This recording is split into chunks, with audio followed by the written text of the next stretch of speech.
മിശിഹായിൽ സ്നേഹം നിറഞ്ഞവരെ, മംഗളവാർത്തക്കാലം 4-ാം ഞായറാഴ്ച യേശുവിൻ്റെ ജനനത്തെക്കുറിച്ച് യൗസേപ്പ് പിതാവിന് ലഭിക്കുന്ന അറിയിപ്പാണ് നമ്മൾ വായിച്ചു കേട്ടത്. മത്തായിയുടെ സുവിശേഷം 1-ാം അധ്യായം 18 മുതൽ 24 വരെയുള്ള തിരുവചനങ്ങൾ. ലൂക്കാസ് സുവിശേഷത്തിൽ പരിശുദ്ധ അമ്മയ്ക്കാണ് മംഗളവാർത്ത ലഭിക്കുന്നത്. മത്തായിയുടെ സുവിശേഷത്തിൽ മംഗളവാർത്ത ലഭിക്കുന്നത് യേശുവിൻ്റെ വളർത്തുപിതാവായ യൗസേപ്പ് പിതാവിനാണ്.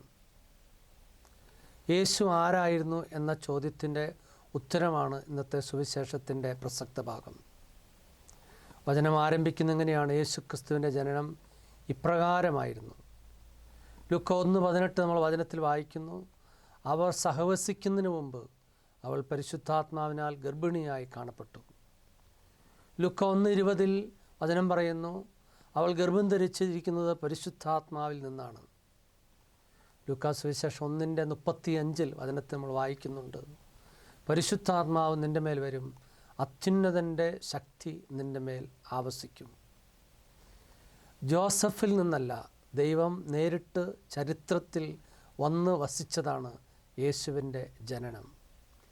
ഉൽപ്പത്തിയുടെ പുസ്തകം 1:2 ആഴത്തിന് മുകളിൽ അന്ധകാരം വ്യാപിച്ചിരുന്നു, ദൈവത്തിൻ്റെ ചൈതന്യം വെള്ളത്തിന് മീതെ ചരിച്ചിരുന്നു. ഇല്ലായ്മയിൽ നിന്ന് എല്ലാ ജീവജാലങ്ങളെയും സൃഷ്ടിച്ച ജീവൻ നൽകിയ പരിശുദ്ധാത്മാവ് തന്നെ ആദിയിൽ ഈ പ്രപഞ്ചത്തിൽ ഇല്ലായ്മയിൽ നിന്നെല്ലാം സൃഷ്ടിച്ച ആ പരിശുദ്ധാത്മാവ് യേശുവിൻ്റെ ജനനത്തിൽ പരിശുദ്ധ അമ്മയുടെ ഉദരത്തിൽ വന്നു വസിച്ച് യേശുവിന് ജനനം നൽകി.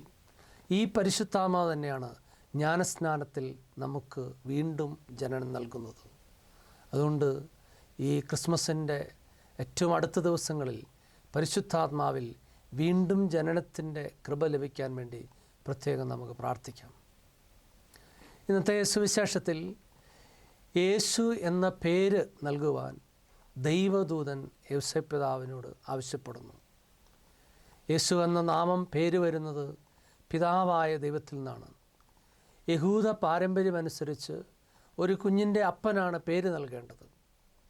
ഇവിടെ പിതാവായ ദൈവത്തിൽ നിന്നാണ് യേശു എന്ന പേര് വരുന്നത്.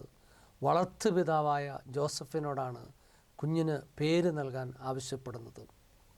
യേശു എന്ന വാക്കിൻ്റെ അർത്ഥം, യേശു എന്ന നാമത്തിൻ്റെ അർത്ഥം നമുക്കറിയാം, യഹോഷുവ എന്ന വാക്കിൻ്റെ അർത്ഥം യാഹ്വേ ആകുന്നു എൻ്റെ രക്ഷ എന്നാണ്. വചനം പറയുന്നു, എന്തെന്നാൽ അവൻ തൻ്റെ ജനത്തെ തങ്ങളുടെ പാപങ്ങളിൽ നിന്ന് രക്ഷിക്കും. ആട്ടിടയന്മാർക്ക് ലഭിച്ച അറിയിപ്പിൽ നമ്മൾ വായിക്കുന്നത്, ആ നിങ്ങൾക്കായി ഒരു രക്ഷകൻ പിറന്നിരിക്കുന്നു. അപ്പസ്തോലപ്രവർത്തനം 4:12 ആകാശത്തിന് കീഴിൽ ഭൂമിക്ക് മുകളിൽ രക്ഷയ്ക്കായി നൽകപ്പെട്ടിട്ടുള്ള ഏകനാമം യേശുവിൻ്റെ നാമമാണ്. യേശു നമ്മുടെ രക്ഷകനാണ്. കർത്താവായ യേശു ക്രിസ്തുവിൽ നമുക്ക് വീണ്ടും ജനനം പ്രാപിച്ച് യേശു നൽകുന്ന രക്ഷ നമുക്ക് അനുഭവിക്കാൻ സാധിക്കും. യോഹന്നാൻ്റെ സുവിശേഷം 8:36 പുത്രൻ നിങ്ങളെ സ്വതന്ത്രരാക്കിയാൽ നിങ്ങൾ യഥാർത്ഥത്തിൽ സ്വതന്ത്രരാകും. ഈ ക്രിസ്മസിൻ്റെ അടുത്ത ദിവസങ്ങളിൽ ഈശോയിലൂടെ നമുക്ക് ലഭിക്കുന്ന രക്ഷ നമ്മുടെ ജീവിതത്തിൽ അനുഭവവേദ്യമാകാൻ നമുക്ക് പ്രാർത്ഥിക്കാം. ദൈവം നമ്മെ അനുഗ്രഹിക്കട്ടെ.